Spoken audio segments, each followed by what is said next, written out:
ada Herlita Hidayah ST, sarjana teknik, bisa juga dikenal sebagai Haru.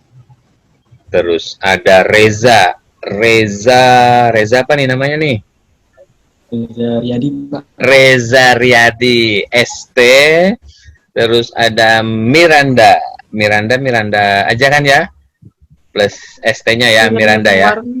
Oh ya, Miranda Mawarni Iya. ST. Jadi ini angkatan 2014. Haru. 15, Pak. Oh, sorry, 15. 15 15, Pak. lama tidak jumpa ya. Oh, angkatan 2015, lulus 2020 ya, awal-awal ya. Saya tuh lupa kalian angkatan berapa, karena secara resmi juga kalian belum di yudisium. Biasanya kalau yudisium tuh saya hadir, jadi mudah ingatnya. Kita sama-sama tahu kondisi pandemi. Dari Haru, masih perlukah untuk Haru kan ya? Iya, Pak. Ya, masih perlukah? Herlita Oh iya, Herlita. Herlita, masih perlukah untuk yudisium dan wisuda? Menurut Herlita, bagaimana? Kalau menurut saya sih, Pak, sebenarnya kalau perlu atau tidaknya pasti perlu, karena kan anggapannya itu kalau sini saya sudah pernah dapat ini sih, Pak, istilah dari orang kayak ibaratnya itu kalau misalnya kita lulus tapi nggak yudisium atau wisuda, sama aja kayak ini bercandaan orang sih, Pak. Jadi kayak orang nikah tapi nggak ada akad kayak gitu. Orang nikah tapi nggak ada akadnya gitu ya. Belum sah, ya, belum sah gitu ya. Iya.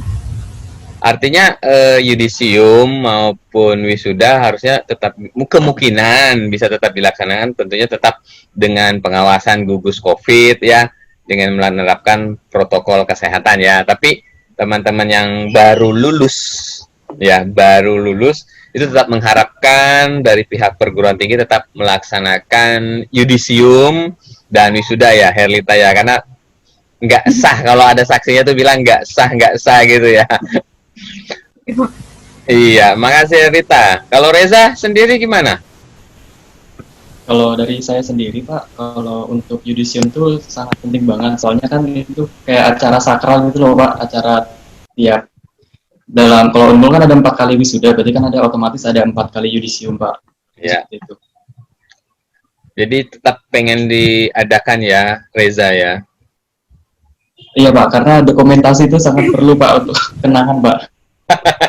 Terutama bersama orang tua ya? Iya, benar banget, Pak. Oke, atau ada orang terkasih juga, Reza? Secepatnya, Pak. Secepatnya ya. Mira, bagaimana menurut Mira? Yudisium, wisuda? Kalau dari saya sih, Pak, pandangan pribadi itu ya sama sih seperti Herlita sama Reja. Kayak kalau nggak yudisium atau wisuda itu kayak nggak sah. Tapi saya tuh pertimbangin lagi, kalau masih COVID seperti ini, mau wisuda, mau yudisium itu memungkinkan. Hanya saja kan nggak tahu jadi atau tidaknya secara offline-nya, Pak. Nah, sedangkan kita nih yang alumni butuhnya ijazah. Nah, ijazahnya itu juga belum ada, Pak, sampai sekarang. Sedangkan lulusnya udah dari lama dan dapat kloternya kan Juni kemarin kalau saya. Iya. Itu ibaratnya kayak paling nggak ijazah dulu deh. Nanti wisudanya, kami memang mau wisuda tapi bisa diatur sebagaimana protokol kesehatannya. Kayak gitu sih, Pak, kalau saya. Oke. Oh, sampai sekarang belum ada ijazah juga ya? SKL yang Juni belum dapat, Pak. SKL ada, Pak, dari teknik. Ya, ya. Nah, sebelum yang Juli siapa nih? Ada yang lulus sebelum Juli nih? Siapa nih? Reja duluan, Pak. Reja ada, Reja. Ada sudah, Pak. Scan biasanya. Saya juga scan-nya aja, Pak. Oh, scan-nya aja karena penyerahan simbolis di wisuda itu belum ya. Benar ya? Ya. Reja. Tes. Reza. Iya, Reja. Pak. Ya, oke. Reja, Kalau tadi kita tetap mengharapkan dilaksanakan yudisium dan wisuda, tentunya kan tetap menunjukkan protokol kesehatan, ya Jak ya. Berarti orang tua atau orang dekat kan ada kapasitas aturan tuh ya, setengah dari kapasitas gedung 50% aja yang termuat di beberapa acara kondangan atau acara nikahan itu. Jadi undangan tuh dibatasi jamnya. Jadi kalau saya terima undangan nikah, saya diharapkan tuh datang antara jam 10 hingga jam 11. Itu undangan. Terus karena jam 11 sampai jam 12 ada lagi tamu undangan. Jadi sebelum waktu saya habis, nanti ada MC yang ngumumin, bapak-bapak, ibu-ibu, ini waktunya udah mau selesai. Nah, tapi untungnya kalau di undangan, tamu undangan itu tidak wajib rapid test, reaktif atau non-reaktif. Nah, bagaimana jika protokol kesehatan untuk pelaksanaan yudisium maupun wisuda menerapkan protokol kesehatan yaitu pendamping maksimal 2 dan wajib rapid test. Nanti kan ada klasifikasi dalam kota Samarinda atau luar kota. Nah, yang mungkin yang diwajibkan yang luar kota. Kalau Reza gimana responnya? Artinya dari sisi kos, biaya kan nambah lagi, Ja. Gimana, Ja? Kalau dari saya sendiri kan saya asli Samarinda, Pak. Ya. Dan untuk dari Bapak sendiri, kalau rapid test itu memang sangat perlu, Pak, untuk menjaga keamanan juga sih, Pak, agar terhindar dari tertularnya COVID. Apalagi dari orang luar kan banyak sekali tuh, Pak, klaster-klaster yang terbaru. Kita nggak tahu juga kan entah itu dari mana gitu, Pak. Berarti dengan tambahan biaya artinya dari sisi Reja masih memungkinkan karena selain menjaga diri sendiri juga menjaga tamu undangan yang lain gitu, Jak ya. Iya benar, Pak. Wisuda jadi akan menambah kos. Mira. Iya, Pak. Menurut Mira gimana dengan penambahan kos tersebut? Kalau saya sih, Pak, jika memang dirasa itu kembali sih, Pak, ke masing-masing orang. Terkadang memang banyak itu pasti ada yang protes nanti, kenapa kok wisuda kami sudah bayar UKT, sudah bayar biaya buat wisuda, yudisium bayar, baju wisuda bayar, itu aja sudah jadi protes, Pak, dari teman-teman sampai sekarang. Apalagi ditambah kos harus kondisi COVID seperti ini kan, tapi ketika memang si alumni ini sudah kayak pengen, ayo sudah wisuda, udah waktunya wisuda, mungkin itu kalau menurut saya sih nggak apa-apa sih, Pak, kalau saya sendiri untuk keamanan kami juga, saya dan keluarga misalnya kan, untuk keamanan kami juga, tapi ketika memang universitas itu bisa mendanai, itu sih lebih baik. dengan tetap harapan ada bantuan gitu ya. Iya, Pak, benar, Pak. Iya. Tapi saya infokan ya, kemarin waktu tes seleksi bersama, saat seleksi bersama terutama calon mahasiswa yang akan tes dari luar kota Samarinda itu wajib rapid test.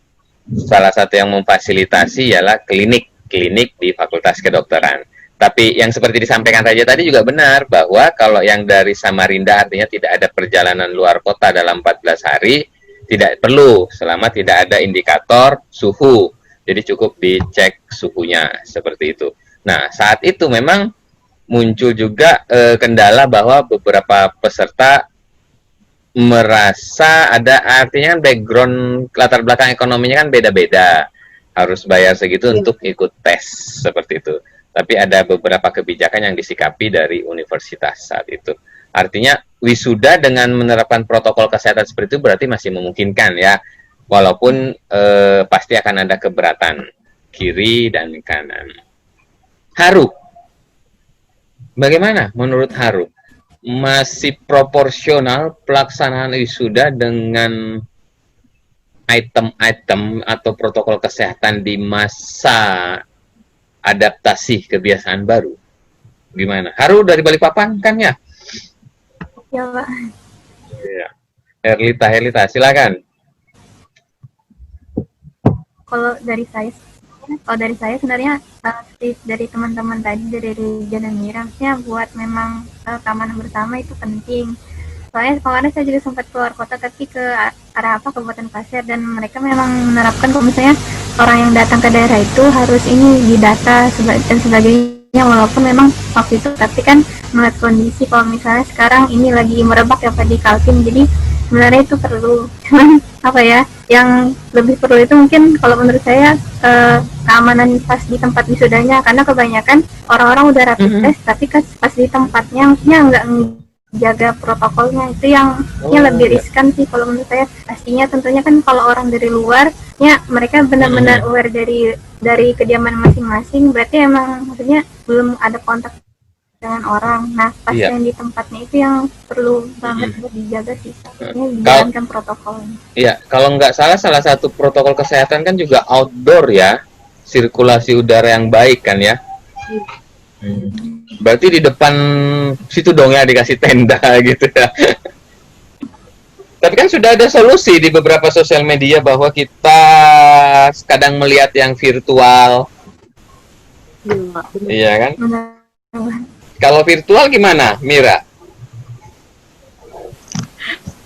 Kalau saya sih Pak, virtual saya mau virtual, tapi kebanyakan pernah saya sharing ke teman-teman yang udah baru sidang, baru lulus, kebanyakan tuh masih pengen yang offline Pak. Tapi kalau saya tuh ibaratnya udah lulus dari awal tahun, nunggu ijazah nggak dapet, jadi ibaratnya kalau online ya nggak masalah, yang penting dapet ijazah. Soal dokumentasi nanti bisa foto studio lah bersama keluarga atau teman-teman kayak gitu. Iya, terutama kalau cewek ya, biasanya habis sholat subuh tuh udah panggil tukang ngerias segala macam ya. Iya langsung, Pak, bener Pak. Langsung 2 paket ya, anak cewek sama ibunya, ya benar. Iya Pak, bener. Oh, tapi kalau dari Mira memang prioritas harapannya prosedur untuk penerbitan ijazah bisa disegerakan ya. Artinya Iya Pak, bener. masalah wisuda dengan virtual, kalau memang ada pertimbangan tersendiri dari universitas mungkin bisa mengikuti. Iya kan? Bener Pak, itu kalau dari sini Pak. Kalau Haru gimana, Herlita? Virtual? Virtual sebenarnya juga nggak apa-apa sih Pak, cuman kalau saya pribadi agak lucu aja, maksudnya yang kalau virtual itu maksudnya biasanya nih kalau yang saya dengar dari anak-anak kan yang kayak sekolah itu mereka ngomongkan kayak kuota, apalagi kalau yang pakai wifi, belum lagi kayak maksudnya beberapa yang menyediakan jasa provider itu banyak yang ini kayak gangguan, mungkin karena saking banyaknya orang yang akses kan Pak, takutnya pas yang bagian apa itu yang kayak yang panggil nama macet, nggak nyamuk gitu. Itu aja sih Pak, maksudnya kalaupun online maksudnya memastikan hal teknis. Oh iya, benar. Artinya silahkan dilaksanakan, tapi tolong dipastikan jaringan untuk virtualnya ya, Haru ya. Reza, mau? Kalau dari saya sendiri sih nggak masalah sih Pak, untuk yudisium online-nya. Soalnya kan banyak juga sih kendala-kendalanya kalau jika dilaksanakan tatap muka gitu kan, cara langsung apalagi di kampus. Terus kalau bisa untuk yudisium itu kalau daring ada gladi bersihnya juga Pak. Kalau yudisium offline kan juga ada juga Pak, gladi bersihnya juga Pak. Iya. Jadi kayak online kayak tadi Pak, sebelum itu ada briefing dulu. Iya. Beberapa jam sebelumnya sudah harus on gitu loh Pak. Benar. Kan karena sekarang bisa banyak juga, setuju aja, karena memang sekarang banyak webinar gitu ya, artinya bertahap dia memperbaiki persiapannya ya. Betul. Artinya ada gladinya gitu juga ya, Reza ya. Memang yang disampaikan Haru, memang saya juga merasakan Haru di awal-awal bahwa iya betul, ini adaptasi kebiasaan baru. Semua orang beranjak dari titik nolnya terkait adaptasi kebiasaan baru.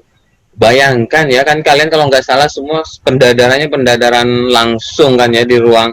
Sekarang kami pendadaran semua via online ya, seperti itu. Poinnya berarti kita tetap mengikuti protokol kesehatan dengan harapan sebagian mungkin tentu juga ada pertimbangan untuk melakukan rapid test buat tamu undangan, terutama dari luar kota, ya kan, demi kebersamaan bersama. Tapi juga tidak kalah pentingnya di tempat lokasinya, tadi yang disampaikan Haru, harus tetap dijaga, jaga jarak, terus melaksanakan protokol kesehatan. Kira-kira itu ya terkait kondisi saat ini, terutama kalian yang lulus di tahap awal masa pandemi. Iya. Lanjut ke tema yang kedua. Yang sudah dapat ijazah maupun SKL, sudah mulai berusaha atau sudah bikin folder di laptop kalian masing-masing, PTA, CV, PTB, CV. Sudah ada berapa folder? Karena salah satu alumni kalian di Cerita Lestari Bersama Alumni, dia itu sampai punya 17 folder yang dia submit, apply ke perusahaan-perusahaan. Kalian sendiri bagaimana setelah lulus? Herlita? Kalau saya sih jujur belum cari kerja lagi, karena ya kalau planning saya tahun ini saya masih ngejar pendidikan non formal Pak. Walaupun kemarin sempat ada tawaran tapi nggak diambil kayak gitu. Walaupun sebenarnya ada rasa sayang juga, udah beberapa bulan lewat langsung kayak kenapa ya kemarin nggak ini, tapi tetap sih ya, maksudnya kan tiap orang punya rencana berbeda ya. Kalau dari saya ngambil jatahnya itu mungkin kalau bahasanya kalau anak yang lulus SMA atau SMP itu kayak gap year kayak gitu kan. Oh, padahal tawaran itu masih berlaku loh. Saya kemarin baru dari sana juga. Iya, masih ditanya kabarnya. Cuma cuma melanjutkan pendidikan non formalnya. Waktu lulus kan juga saya sempat ngobrol sama Herlita. Ya kan? Terus kemarin saya ke sana, terus ditawarin bagaimana, sudah saya bilang udah lanjut ya ke Balikpapan, ada kegiatan katanya. Dia punya cita-cita sendiri, saya bilang seperti itu. Jadi setelah non formal itu baru nanti mengupayakan untuk mencari kerja atau melamar kerja, itu seperti apa, Haru? Kalau saya sih pengennya itu kalau misalnya setelah ini Pak, kalau bisa sih pendidikan formal lagi, karena kemarin tuh pas ada dapat kayak tawar S2 juga nih Pak, pas ngeliat ininya ternyata kayak wah kayaknya pengen juga kayak gitu, cuman tapi tetap lihat lagi misalnya kesempatan mana yang bisa diambil duluan kayak gitu. Oh iya, artinya dari sisi kualifikasi kayaknya masuk aja IPK dan lain-lain ya. Cuma sekarang ada di persimpangan antara lanjut formal atau non formalnya ya. Oke, berarti memang belum ada orientasi untuk mencari kerja. Reza, harus nih cari kerja atau bikin lapangan kerja? Gimana? Kalau dari saya sendiri pas pertama dapat SKL itu kan sudah banyak sekali Pak nyarankan kalau bisa lamar kerja Pak, itu paling banyak banget Pak dapat saran-saran. Terus setelah saya cari grup loker segala macam, beberapa bulan sebelum wisuda Maret itu Pak, ternyata kualifikasi yang dicari itu untuk SKL tuh nggak ada Pak, kebanyakan rata-rata butuhnya ijazah S1, jadi sudah harus aja ijazah Pak, jadi untuk SKL tuh agak jarang ditemui Pak. Gitu, Pak.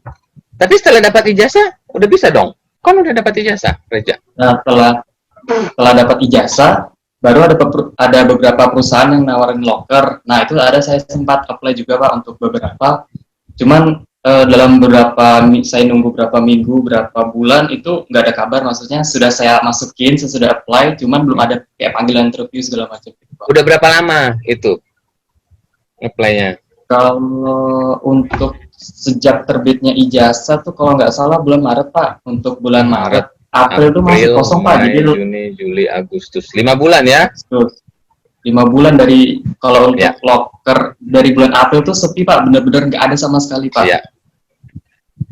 April Mei itu benar-benar agak kurang lah Pak, soalnya kan gara-gara pandemi jadi nggak banyak Pak lowongan kerjaan. Udah berapa yang disebar, Reja?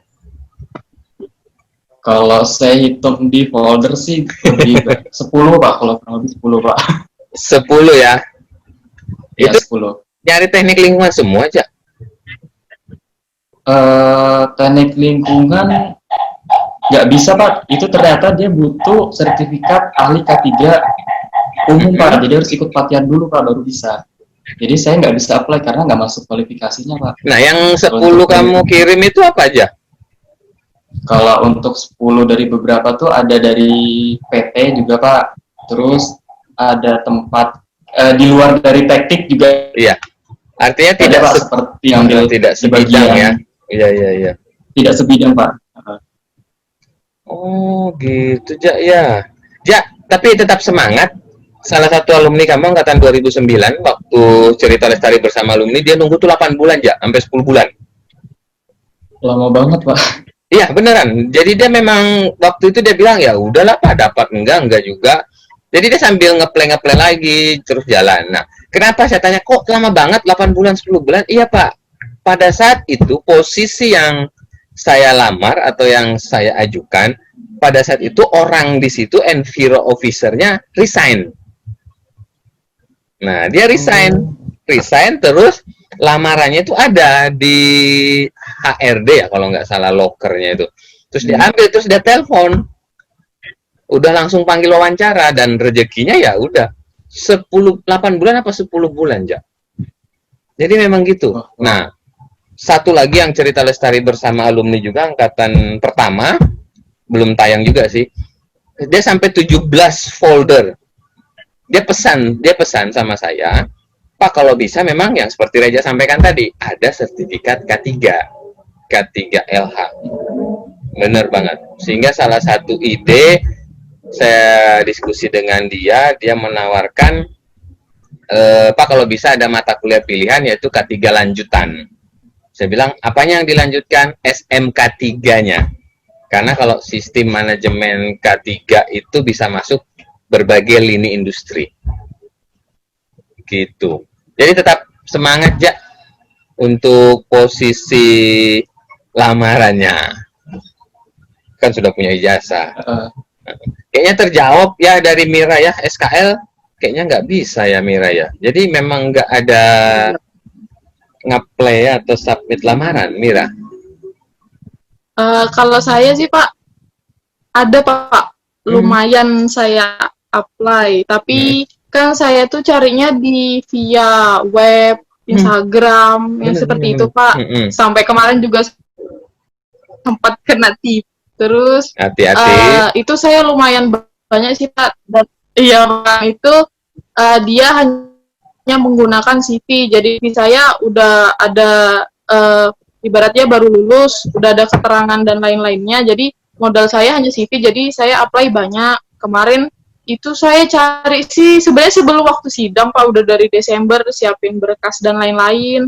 Cuman ketika udah hampir mau sidang itu saya berhenti cari. Setelah sidang baru saya coba lagi. Sampai sekarang kebanyakan itu via online sih Pak, saya kirim-kirim semuanya. Itu sempat ada yang dipanggil 2 atau 3 perusahaan, tapi itu di luar bidang TE Pak. Dan di situ saya mau mencoba, cuman masih ragu-ragu soalnya ada yang dapat di Bandung, ada di Bandung. Kemudian saya kemarin dapat di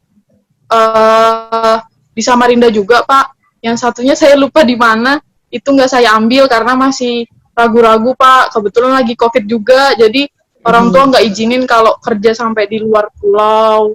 Itu sih Pak, kalau dari saya untuk usaha mencari kerja itu sampai sekarang, kalau saya nggak terfokus harus TL karena kan kondisinya lagi COVID. Pertama, ijazah saya tidak ada. Belum Terus ada. saya hanya punya SKL.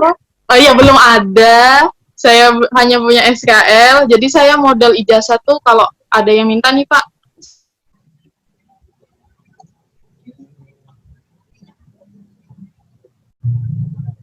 Tes 1 2 tes 1 2 tes 1 2 tes 1 2. Diulang Mira sampai ijazah. Yang ijazah ya Pak. Iya.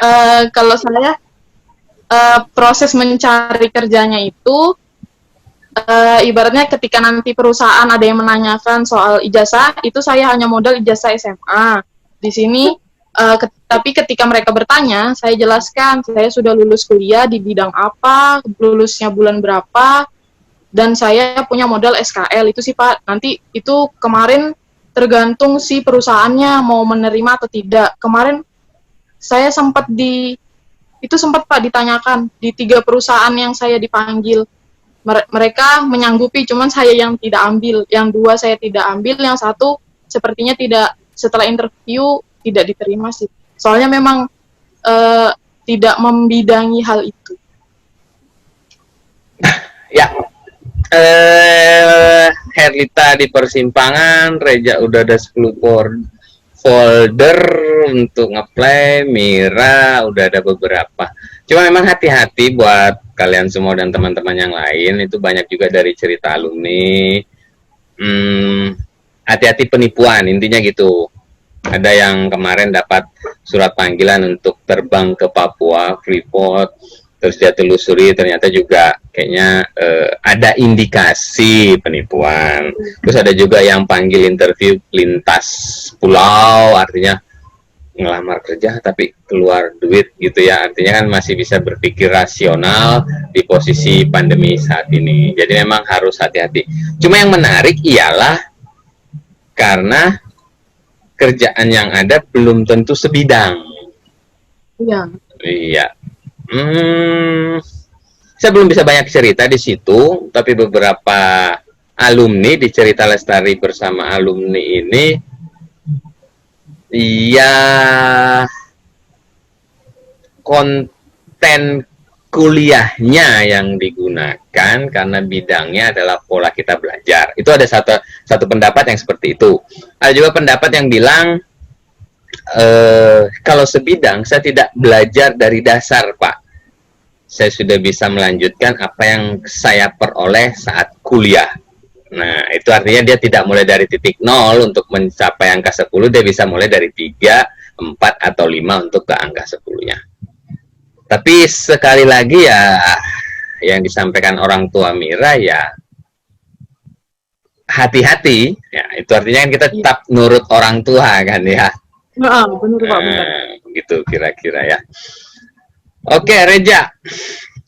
Mudah-mudahan tetap semangat ya, Ja. Tapi kalau kita kilas balik sebentar, saat di kampus, hal yang paling dikenang saat menyusun skripsi. Artinya, mungkin kalau ada dosen tidak perlu disebut nama dosennya, kalau ada personil tidak perlu disebut nama personilnya, tapi hal yang paling berkesan, karena itu yang paling diingatkan selama menyusun skripsi itu apa aja? Kejadian apa atau situasi seperti apa? Kalau untuk skripsi yang paling dikenal tuh Pak, dalam konsul dosen. Kalau dengar cerita kakak tingkat kan banyak sekali tuh Pak kendalanya, apalagi kalau ketemu dosen susah, apalagi kalau ngechat itu pun dibalas. Terus kalau misalnya kita ngumpul kan, kita berharap nih minggu depan entah dikembalikan atau enggak, kita harus nge-follow up lagi Pak, seperti itu Pak. Itu yang paling dikenal Pak. Sama saya mandar-mandar ke kampus itu Pak untuk menanyakan apakah sudah diperiksa atau belum. Kenapa posisi proses bimbingan itu yang paling berkesan dari Reza?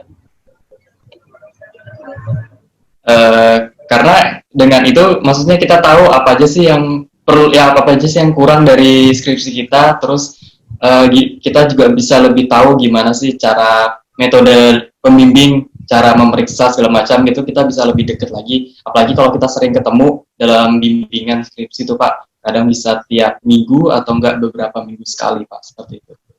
Oh, momen itu ya yang paling berkesan buat Reza. Kalau gitu bimbingan aja lagi, Ja.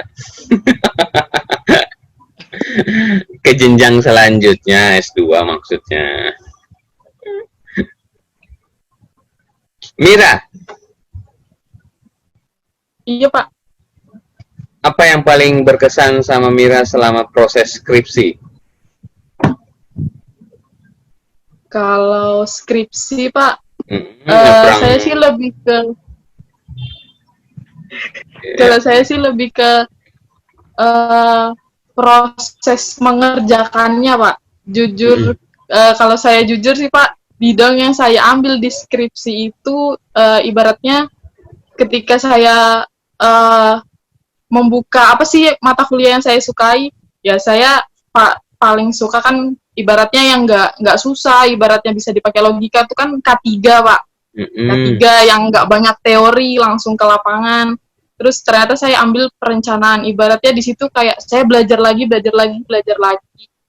Di situ sih Pak yang saya ibaratnya saya rindukan, pengen belajar lagi. Kenapa selama kuliah itu ibaratnya cuman datang, memperhatikan dosen, ngerjain tugas besar, tugas yang dikasih dosen, mengerjakan dipahami pada saat itu aja. Tapi ketika sekarang memang masih ingat, masih bisa untuk dilakukan, tapi ibaratnya masa-masa kita mengerjakan itu sudah lewat, jadi kayak rindukan. Kalau perencanaan kan ibaratnya mau konsul ya konsul, dikerjakan ya dikerjakan, nggak konsul ya nggak konsul kan Pak. Jadi ibaratnya tergantung diri kita masing-masing mau rajin atau enggak. Dan di situ saya inget-inget yang kemarin kayak pokoknya punya timing jam segini sampai jam segini harus dikerjain, berapa hari harus punya progres untuk konsul, karena ibaratnya kita di rumah mengerjakan, nggak di kampus yang harus penelitian di lab kan Pak. Jadi ibaratnya proses banyak proses yang saya harus belajar buku baru atau jurnal-jurnal baru. Itu sih Pak yang saya rindukan di proses skripsi. Artinya mendapat pola, Mira melakukan pendekatan pola untuk menambah pengetahuan dengan beban skripsi itu tadi. Nah, di kerjaan, ya, di pekerjaan nantinya beberapa alumni di Cerita Lestari ini pun melakukan itu. Ternyata Pak, hikmahnya dari bikin skripsi itu ini ya Pak. Nah, ya, Pak. Betul. Herlita, apa yang paling dirindukan? Oh, saya sih semuanya, tapi kalau yang paling saya ingat pas skripsi itu karena posisinya saya masih ada ikut organisasi kan Pak, jadi kayak gimana caranya bisa ngebagi waktu misalnya, dan pun juga buat misalnya buat keluarga yang misalnya berkunjung ke Samarinda, jadi ya buat organisasi skripsi sama keluarga gitu. Sama PKL, karena di awal-awal waktu itu saya kan PKL-nya salah, jadi ditambah sama PKL gitu. Oh, itu masa-masa itu yang dirindukan dari Herlita ya. Oke, terakhir. Kalau nggak salah nanti September ada wisuda. Bener ya? Iya Pak. Benar Pak. Ada. Berarti menerapkan protokol kesehatan dan udah ada sebarannya untuk protokol kesehatan? Herlita? Belum ada. Reja juga belum dapat kabar ya? Belum dapat Pak. Mira juga belum ya, sama ya. Berarti memang berpeluang wisudanya nanti ya seperti yang kita bincangkan di awal tadi. Tentunya yang disampaikan Mira ada yang setuju, mungkin ada juga yang minta keringanan, ya kan? Ya, bukan menolak, tapi minta keringanan di sisi biayanya. Iya. Oke, terima kasih Herlita, Reza, dan Mira untuk waktu luangnya. Artinya saya juga kangen sama kalian. Saya seminggu tuh bisa 2 kali ke kampus, ada beberapa kegiatan. Kelas-kelas yang tempat kita biasa kuliah, itu kursinya semua dilipat, disimpan di salah satu pojok sudut belakang. Fasilitas kelas yang ada, sekarang ada TV, terus proyektor juga masih ada, dan AC juga masih ada. Itu semua off. Dan itulah yang kalau dari saya yang saya rindukan, melihat 40 mata mahasiswa-mahasiswi di dalam kelas yang melihat ke depan.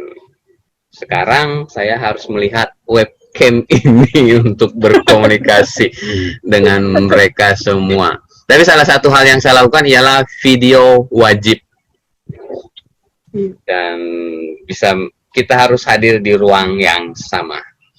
Jadi itu artinya kita tetap prihatin di kondisi pandemi saat ini, namun ternyata harapan kalian mungkin bertiga ini mewakili alumni-alumni yang baru atau baru alumni, bahwa Pak, di ruang tamu saya juga perlu foto wisuda saya. Walaupun itu bisa pergi ke studio foto. Tapi ke studio Iya. foto Pak, nggak ada teman-teman saya Pak. Teman-teman seperjuangan, nunggu pembimbing bersama, asistensi bersama, penelitian bersama. Oke. Terima kasih untuk waktunya semua. Mudah-mudahan ini jadi cerita positif. Saya juga izin untuk saya upload di sosial media saya. Sekali lagi terima kasih. Assalamualaikum warahmatullahi wabarakatuh. Jaga kesehatan selalu ya. Iya Pak, terima kasih banyak Pak.